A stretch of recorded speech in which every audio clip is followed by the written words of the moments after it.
Optics അക്കാദമിയുടെ മറ്റൊരു വീഡിയോയിലേക്ക് നിങ്ങൾക്ക് ഏവർക്കും സ്വാഗതം. അടുത്തതായി നമ്മൾ ഡിസ്കസ് ചെയ്യാൻ പോകുന്നത് തേർഡ് വീഡിയോ ആണ്, എക്സ്പ്ലനേറ്റീവ് വീഡിയോ ആണ്.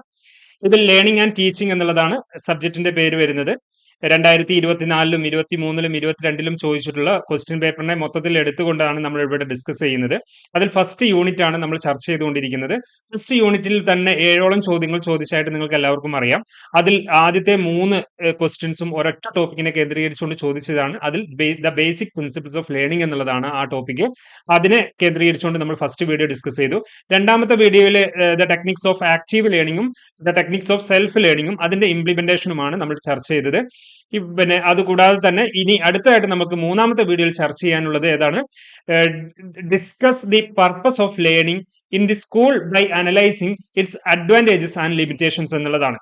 അപ്പോൾ നിങ്ങൾക്ക് ഈ ഒരു 6ഓളം ക്വസ്റ്റ്യൻസ് പരിചയപ്പെടുക വഴി ഏഴാമത് ചോദിക്കുന്ന explain the characteristics of a good teaching, ആ ഒരു ക്യാരക്ടറിസ്റ്റിക്സ് ഓഫ് എ ഗുഡ് ടീച്ചിങ്ങിന്റെ എക്സ്പ്ലനേഷൻ നിങ്ങൾക്ക് സിമ്പിൾ ആയിട്ട് എഴുതാൻ കഴിയുന്നതേ ഉള്ളൂ. അപ്പോൾ ഈ വീഡിയോയിൽ നമുക്ക് ഈ 6th ക്വസ്റ്റ്യൻസിന്റെ എക്സ്പ്ലനേഷൻ ആണ് നമ്മൾ നോക്കുന്നത്. Discuss the purpose of learning in the school by analysing its advantages and limitations എന്നുള്ളത്. അപ്പോൾ ഇതിന് ആൻസർ നമ്മൾ ചെയ്യുന്ന സമയത്ത് 3 ഏരിയകൾ നമ്മൾ ഉൾപ്പെടുത്തണം. ഒന്നാമത്തത് advantages of learning in school എന്നുള്ളതും, രണ്ടാമത്തത് limitations of learning in school എന്നുള്ളതും, മൂന്നാമത്തത് addressing the limitations or addressing the solutions എന്നുള്ളതുമാണ്, അല്ലെങ്കിൽ ഓർ അഡ്രസ്സിംഗ് ദ സജഷൻസ് എന്നുള്ളതാണ് ഇവിടെ നമ്മൾ കോട്ട് ചെയ്യേണ്ടത്. അപ്പോൾ 3 ഹെഡുകളിലൂടെ ഈ 3 ഓരോ ഹെഡിന്റെയും സബ് പോയിന്റ്സുകളിലൂടെ ആയിരിക്കണം നിങ്ങൾ ഈ ഒരു എസ്സേ കംപ്ലീറ്റ് ചെയ്യേണ്ടത്. അപ്പോൾ ഇപ്പൊ ഓരോന്നിലും നമ്മൾ ഉൾപ്പെടുത്തേണ്ടതായിട്ടുള്ള സബ് പോയിന്റ്സുകൾ എന്തൊക്കെയാണെന്നുള്ളത് ഞാൻ ഇവിടെ ലിസ്റ്റ് ചെയ്യാം. ഇത് എല്ലാവർക്കും സ്വന്തമായിട്ട് നിങ്ങളുടേതായിട്ടുള്ള ലാംഗ്വേജിൽ എഴുതി പിടിപ്പിക്കാവുന്നതേ ഉള്ളൂ. പക്ഷേ ഈ പോയിന്റ്സുകൾ നിങ്ങൾ നിർബന്ധമായിട്ട് നോട്ട് ചെയ്ത് വെക്കുക, അത് ബൈഹാർട്ട് ചെയ്യുക, അത് എക്സ്പ്ലെയിൻ ചെയ്യാൻ വേണ്ടി തക്കതായി മാറുക. ഫസ്റ്റ് നമ്മൾ നോക്കുന്നത് എന്താണ്? Advantages of learning in school. അപ്പോൾ നിങ്ങളിവിടെ ഒരു എസ്സേ ചോദിക്കുകയാണ്. അഡ്വാൻറ്റേജസും ലിമിറ്റേഷൻസും അഡ്രസ്സിംഗ് സൊല്യൂഷൻസും കൊടുക്കുമ്പോൾ 3ഉം 5 വീതം പോയിന്റ്സുകൾ നിങ്ങൾ ഉൾപ്പെടുത്തിയാൽ മതിയാവും. അതേസമയം അഡ്വാൻറ്റേജസ് മാത്രമാണ് ചോദിക്കുന്നതെങ്കിൽ ഒരു 10ഓളം പോയിന്റ്സുകൾ, 10-12 പോയിന്റ്സുകൾ നിർബന്ധമായിട്ട് നിങ്ങൾ ഉൾപ്പെടുത്തണം. അപ്പോൾ അതിന്റെ ഒരു കാൽക്കുലേഷൻ അനുസരിച്ച് വേണം നിങ്ങൾ എന്ത് ചെയ്യാൻ, എസ്സേ എഴുതാൻ. അപ്പോൾ ഇത് 3 ടോപ്പിക്കുകളെ ഉൾപ്പെടുത്തുന്നത് കൊണ്ട് ഓരോ ഏരിയയിൽ നിന്നും നിങ്ങൾക്ക് എന്ത് ചെയ്താൽ മതി, 5ഓളം പോയിന്റ്സുകൾ ഉൾപ്പെടുത്തിയാൽ മതി. മൊത്തത്തിൽ 15 പോയിന്റ്സ് അങ്ങനെയാണെങ്കിൽ കിട്ടും. So advantages of learning in school എന്നുള്ളതിൽ ഫസ്റ്റ് പോയിന്റ് എന്ന് പറയുന്നത് നോളജ് അക്വസിഷൻ എന്നുള്ളതാണ്. സ്കൂളുകളിൽ നിന്നും ലഭിക്കുന്ന ഒരു അഡ്വാൻറ്റേജ് എന്ന് പറഞ്ഞു കഴിഞ്ഞാൽ നോളജ് അക്വയർ ചെയ്യാൻ കഴിയും, നോളജ് നേടിയെടുക്കാൻ കഴിയും. രണ്ടാമത്തെ സോഷ്യലൈസേഷൻ കുട്ടികൾക്ക് നടക്കും, അതായത് സാമൂഹ്യവൽക്കരണം നടക്കും. കുട്ടികൾക്ക് പോകുന്നതും വരുന്നതും, കുട്ടികളുടെ കൂട്ടുകാരോടും ടീച്ചേഴ്സിനോടും വലിയവരോടും എളിയവരോടും ഒക്കെ എങ്ങനെ പെരുമാറണം എന്നുള്ളതിനെ കുറിച്ചുള്ള ഒരു സോഷ്യലൈസേഷൻ അവിടെ നടക്കും. മൂന്നാമത്തെ എന്താണ്? Critical thinking and problem solving skill അവർക്ക് ഡെവലപ്പ് ചെയ്യുന്നതാണ്. പല ടൈപ്പ് ഓഫ് ആളുകളായിരിക്കും കുട്ടികൾ കാണുക. അതുകൊണ്ട് തന്നെ ഒരു ക്രിട്ടിക്കൽ തിങ്കിങ്ങും അവർക്ക് നടത്താൻ കഴിയുന്നു, അതേപോലെ തന്നെ ഒരു പ്രോബ്ലം സോൾവിംഗും അവർക്ക് കൊണ്ടുവരാൻ കഴിയുന്നു. മാത്രമല്ല ആ സബ്ജക്ട് ഓറിയന്റഡ് ആയിട്ട് അവർ പഠിക്കുക വഴിയും ഈ ഒരു എബിലിറ്റി ആ കുട്ടികളിൽ വളരുന്നു എന്നുള്ളതാണ്. ദെൻ ഫോർത്ത് പോയിന്റ് എന്ന് പറയുന്നത് പേഴ്സണൽ ഗ്രോത്ത് ആൻഡ് ഡെവലപ്മെന്റ്. ഒരു വ്യക്തിപരമായിട്ടുള്ള ശാരീരിക വളർച്ചയും അതേപോലെ തന്നെ മാനസികപരമായിട്ടുള്ള വളർച്ചയും. മാനസികപരമായിട്ടുള്ള വളർച്ചയാണ് ഡെവലപ്മെന്റ്സ് എന്ന് പറയുന്നത്. അത് മാനസികവും സാമൂഹികവും അതേപോലെ തന്നെ വൈകാരികവും അതേപോലെ തന്നെ സോഷ്യലും ആയിട്ടുള്ള എല്ലാ വളർച്ചയും കൂടി ഒളിച്ചേരുന്നതിനെയാണെന്ന് പറയുന്നത് ഡെവലപ്മെന്റ് എന്ന് പറയുന്നത്. Then preparation for future careers. അപ്പോൾ ഈ സ്കൂളിൽ നിന്നുള്ള പഠനം കുട്ടികൾക്ക് തുടർന്ന് എന്ത് പഠിക്കണം എന്നുള്ളതിനെ കുറിച്ചുള്ള ഒരു ഐഡിയ കൂടി കുട്ടികൾക്ക് ഉണ്ടാക്കിയെടുക്കാൻ കഴിയുന്നു. അഥവാ advantages of learning in school എന്നുള്ളതിന്റെ പോയിന്റ്സുകൾ എടുത്ത് പറയുന്നത് knowledge acquisition, socialisation, critical thinking and problem solving, personal growth and development, and last one preparation for future careers. Then limitations of learning in school എന്നുള്ളതാണ്. സ്കൂളിൽ നിന്ന് പഠിക്കുമ്പോൾ ഉണ്ടാകുന്ന ലിമിറ്റേഷൻസ് എന്തൊക്കെ എന്നുള്ളതാണ്. ഒന്ന് one size fits all approach എന്നുള്ളതാണ്. ഒരൊറ്റ മെത്തേഡിൽ എല്ലാ കുട്ടികൾക്കും ഒരുപോലെ കൊടുക്കുന്നു. അങ്ങനെ നടക്കുമ്പോൾ എന്ത് വരുന്നു, പിന്നെ ഓരോ കുട്ടികളുടെ ഇൻഡിവിജ്വൽ ഡിഫറൻസിനനുസരിച്ച് അവിടെ പഠനം നടക്കാതെ വരുന്നു എന്നുള്ളതാണ്. ഓരോ കുട്ടികൾക്കും ഓരോ ടേസ്റ്റ് ആയിരിക്കും, ഓരോ കുട്ടികൾക്കും ഓരോ ജനറ്റിക് ആയിരിക്കും, ഓരോ കുട്ടികളും ഓരോ സോഷ്യൽ സിസ്റ്റത്തിൽ നിന്ന് വരുന്നവരായിരിക്കും, ഓരോ കൾച്ചറിൽ നിന്ന് വരുന്നതായിരിക്കും. അപ്പോൾ ഇവർക്ക് എല്ലാവർക്കും കൂടി ഒരു സൈസ് ഓഫ് ഫിറ്റ് അപ്രോച്ച് ആയിരിക്കും അവിടെ കൊടുക്കുക. പക്ഷേ വ്യത്യസ്തമായിട്ട് കൊടുക്കേണ്ടതായിട്ടൊക്കെ വരും. അപ്പോൾ അതൊരു ലിമിറ്റേഷൻ ആണ് സ്കൂളിൽ നിന്ന് പഠനത്തിന്റെ ഭാഗമായിട്ട്.